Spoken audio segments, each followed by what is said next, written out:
Hello, I'm back in my son's room with a non-conventional or unconventional exercise that I want to be showing you for this discussion board post.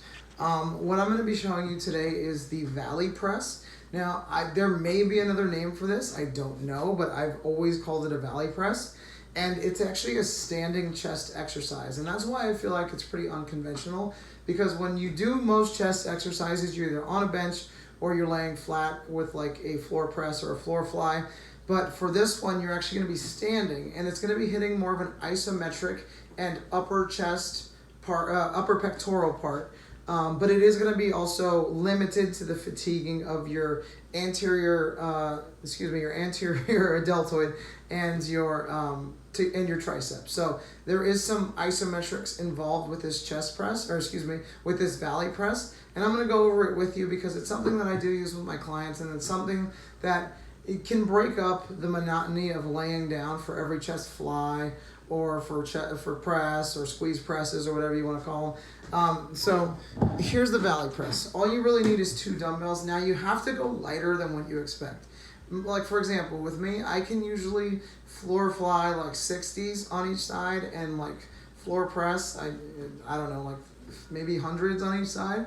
But with this Valley Press, I seriously can do like 10s and 15s because and you'll see the gravity has a big part in this, and it is limited to what your shoulders can handle, because it's going to be kind of a combination of a supinated front raise combined with an isometric chest activation. Okay, so you're going to be activating obviously your chest. Let me see if I don't have much of a chest to show off here, but okay, so when we start this exercise, we're going to be starting with the dumbbells pressed together. Now this is a big important part of this exercise, is pressing the dumbbells together and not letting them come apart. Okay, now you'll find yourself, if you have some mobility issues, you're going to learn real quick, like if you have some rotational issues here, or if you're just like maybe you're just a bigger dude and you can't get them together like this, you're going to see it real quick. Okay, so you're going to take these dumbbells and you're going to try and keep them parallel with the floor. All right, so you want them to be like sideways. You don't want them in a V, because then you're going to actually lose that that pectoral activation that's needed for this exercise to get the full benefit of it. Otherwise, you've changed it completely. So we're going to be squeezing these together the entire time. So it really is focusing on this isometric push together. Okay, so I'm here, and I'm going to start like at the top of my abdominals. Now I kind of have a belly because my diet sucks, so my abs are kind of right around here, I think. I have to guess. So maybe right below your sternum is a better cue if you're kind of a bigger dude like me.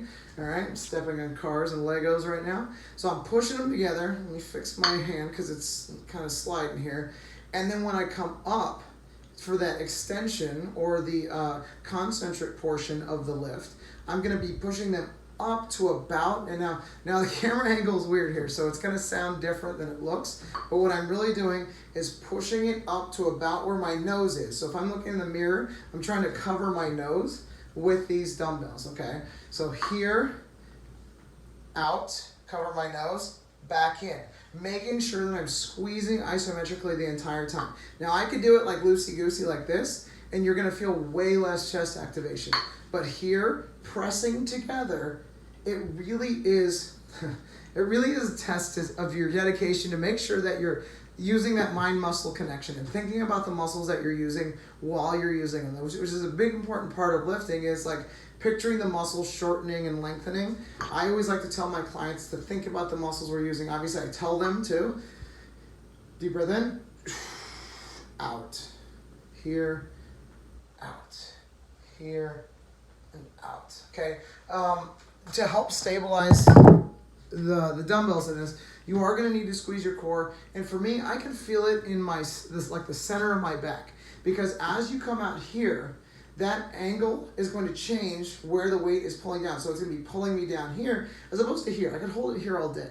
The farther away from my body I get, the more gravity is going to want to pull it down, and I'm trying to compensate by sticking my chest up, and that isometric squeeze that I have is also causing me a little bit of back pain, but again, if you watched my other video, you would know that I have like some not so great back issues. But that's my unconventional lift.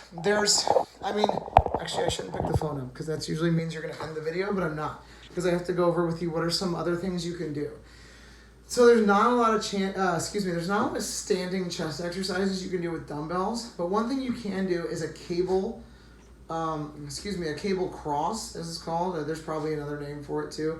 A cable cross or a banded cross, where you're stepping forward and coming up and squeezing together. That's also going to activate. You're going to lose that isometric activation that you get with that valley press. But again, if you can't, like maybe you don't have the wrist mobility, your wrists only go to here, that's another one that you can use to squeeze the chest. And if you're looking for that isometric hold, maybe holding at the top of the lift before coming into that eccentric phase, or slowing down the lift on that eccentric coming back. I'm gonna go out on a limb and say there's probably not a progression for this, because you are limited to this strict movement. It's not like I can dip and drive it up like that. You lose a lot if you're doing this.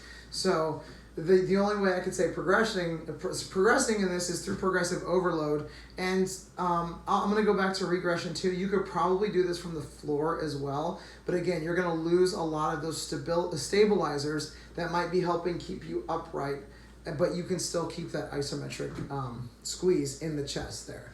So I like this lift to add to any chest day, even just like if you're looking to hit your chest on the same day as maybe like your triceps or your shoulders. It's a good one to do because it can't hurt. I mean, you're limited to a light weights. So it's not like I'm taking 100-pound dumbbells and pushing them overhead and boom, something falls out of the socket. Okay, you're here.